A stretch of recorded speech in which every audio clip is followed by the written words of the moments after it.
শিপু, জানো আমি আজকে তোমাকে একটা কবিতা শোনাবো। কারণ একটা বাটপার কারেন্টকে দিব না স্যার। কারেন্ট তুই খবি মার। তুই আমাকে চিনিস না, মুনিয়ার নাম কার? তোকে আমি একবার পরিয়া করবো ছাড় খায়। তুই সারা জীবনের জন্য ভুলে যাবে আজকে কি বার। তোর শরীরে ভিতরে থাকবে না একটাও হাড়।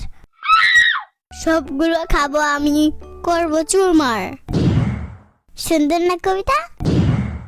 তুমি যে পুষ্কিন্দ্রনাথ ঠাকুর সেটা আবার প্রমাণ করে দিলা। আর একটা শুনবা? বলো দেখি শুনি। বলবো না, হে আমার জি হে। কারণ তো অথচ প্রেম করছে তুমি, অযথা প্রেম করতে পারো না শিপু। তোমার জন্য আমার ঘিক্ষ হয়। সবই বুঝতে পারলাম, কিন্তু এই বৃক্ষ মানে আবার কি? আরে পাগলা, এটাই জানে না। এটা তো মুরগি, মুরগির তো দূরের কথা, মুরগি তো ডিমও পারবে। আচ্ছা, মুরগিকেও বলতে হবে না, আবার মুরগির ডিমকেও বলতে হবে না। আপাতত তুমিই বলো এটার মানেটা কি? ঘৃণা আর দুঃখ একসাথে মিললে হয়, বৃক্ষ। আগে জানতাম তুমি নিউটনের খালাতো বোন। এতদিন শুনে আসছি তুমি নাকি রবীন্দ্রনাথ ঠাকুরের ছোট বোন, পুষ্কিন্দ্রনাথ ঠাকুর। কিন্তু এখন দেখছি তুমি তো ব্যাকরণবিদ। না, আমি সোজাকরণবিদ। আচ্ছা ঠিক আছে, মানলাম তুমি সোজাকরণবিদ। এবার বলো, বিদ্যুৎ নিয়ে কি যেন একটা বলছিলা। বিদ্যুৎ প্রেম করতে পারছে, হব তাহা। তুমি অথচ প্রেম করতে পারলে না।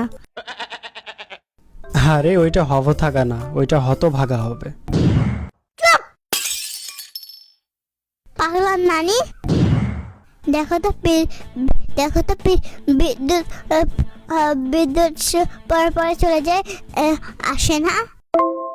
হ্যাঁ, ইদানিং তো বিদ্যুৎ থাকছেই না। তাহলে কি বুঝছো? ও তার গার্লফ্রেন্ডের কাছে চলে যায়, এই জন্য বাসায় থাকে না। আমি কি বুঝি না? হ্যাঁ, বিদ্যুৎ যেন এসে কইছে তোমারে। বলো ছেলে কোথাকার, আমার বিদ্যুতের কথা বলতে আসছে। বিদ্যুৎ ছেলে কোথাকার? আচ্ছা যাই হোক, প্রেম করে যদি বিদ্যুতের এই অবস্থা হয়, তাইলে যখন বিয়ে করবে তখন কি হবে? তখন তো থাকবেই না। তাহলে চলো বিদ্যুৎকে ভেঙে উপরে তুলে দিয়ে আসি। ভেঙ্গে উপরে তুলে দিয়ে আসি মানে? ব্রেক মানে ভাঙ্গা, আর আপ মানে উপরে তোলা। আমরা ওদের ব্রেকআপ করে দেব। আমরা ওদের ভেঙে উপরে তুলে দিয়ে আসবো নাকি? বেশি কথাকার। আরে বাপ, সবই বুঝলাম, কিন্তু এর মধ্যে আবার মেসি থেকে আসলো। ছামাছা আর গোল মানে মেসি, কারণ মেসি বেশি গোল দেয়। কারণ সবাই ওকে এই জন্য গড বলে। গড মানে ছাগল, কারণ ও ছাগল, তাই মানে তো না ছাগল। তোমার আর মেসির মধ্যে কি পার্থক্য জানো? কি পার্থক্য শুনি? তুমি রাম ছাগল, মেসি এমনি ছাগল। হইছে, এবার থামো, নইলে কিন্তু আমিও কারেন্টের মতো একবারই চলে যাবো, আর আসবো না। তাহলে যা ভাই, জোরে আমার সাথে ভাই। ওফ, আসতে বলো, এত জোরে কেউ বলে? কান তো ফেটে গেল। চুপ পাগলা।